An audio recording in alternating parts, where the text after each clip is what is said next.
Calgary quarterback Ken Johnson came out of the game throwing on the first possession. He hits John Holland for 37 yards. A roughing penalty on the play moved the Stamps to the Rider 33. But the Stamps moved back because of a holding penalty. Johnson then went to Mike McTagg alone down the sideline. The pass just over the outstretched arms of Zach Jones. It covered 39 yards for an early 7-0 Calgary lead.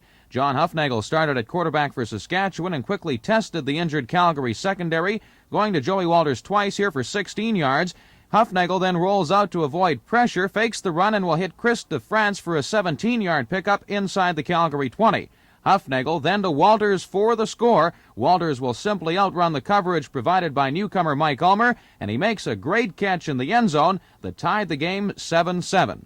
Johnson had the Stampeders moving again, but at the Rider 23 could not avoid the speed of rookie linebacker Vince Goldsmith, who recorded his 6th sack. On the next play, Johnson swings a pass to James Sykes. Great individual effort, picking up 19 yards, and that set up a J.T. Hay field goal, and at that point a 10-7 Calgary lead. After Paul Watson tied it, it appeared the Rider defense would hold in the rain when on third down, Mike McTagg bobbled the snap and although still had time to kick, took off up the open middle for 44 yards to the Saskatchewan 7. A clipping penalty moved them back to the 20, but from there, Johnson found Holland up the middle, a leaping catch, and falling into the end zone, Calgary went ahead 17-10. Saskatchewan then got what appeared to be the first big break in the game. Mike Ulmer back to receive a Ken Clark punt. He will be jolted by Tim Berryman. The ball will pop loose, and Saskatchewan recovers at Calgary's 38-yard line.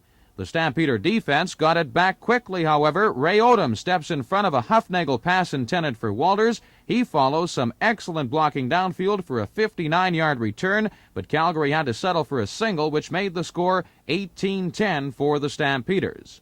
Late in the quarter, the Riders did threaten again. Hufnagel under pressure will hit Stu Fraser, who makes a remarkable catch, but that only set up another Watson field goal and closed the gap to 5 at the half.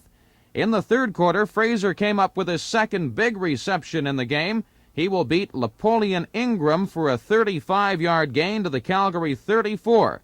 The Riders only picked up a single, though, and trailed 18-14. After another Watson single, the Rider defense had its moments. First, Goldsmith registers his second sack as he breaks in cleanly to throw Johnson for 11 yards, and then former Blue Bomber Tom Schultz will intercept at the Calgary 32, but Watson missed his third straight field goal. The single left the Riders trailing 18-16. After a Calgary field goal made it 21-16, costly turnovers iced the game. The Riders will cough it up at their 20 on this punt return, and Miles Gurrell makes the recovery for the Stampeders. But they could only get it down to the 9 with James Sykes running the ball. It set up another J.T. Hay three-pointer, and that put the Stampeders ahead 24-16. Mike Ulmer, playing in his first game, then made up for earlier errors. He intercepts Hufnagel's sideline pass intended for Greg Fager, but all Calgary got this time was a single. That made the score 25-16. Late in the game, with good field position after a punt return, the Riders lost any hope of pulling it out. Hufnagel intercepted by Ulmer again.